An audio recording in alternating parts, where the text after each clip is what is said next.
qof kasta oo bini aadan ah waxa uu leeyahay qiso u gaar ah. Qisadaas lagama arko sida uu u egyahay hadalkiisa iyo muuqaalkiisa. Dadka qaar waxa ay la kulmaan duruufo adag laakiin aan ka muuqan xaaladooda.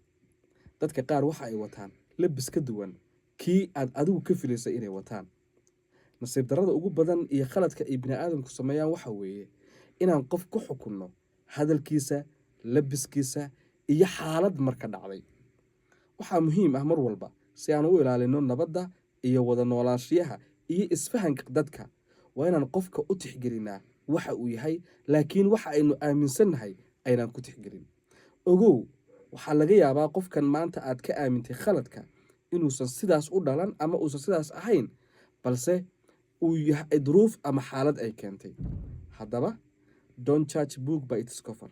Marna qofka ha ku xukmin waxan aad markaan ku arkaysid. Dadku waa beerna waa in la beerto, bini aadanna ma kala maarmo, bini aadamka ula dhaqan sidaad jeclayd in lagula dhaqmo. Mahadsanid.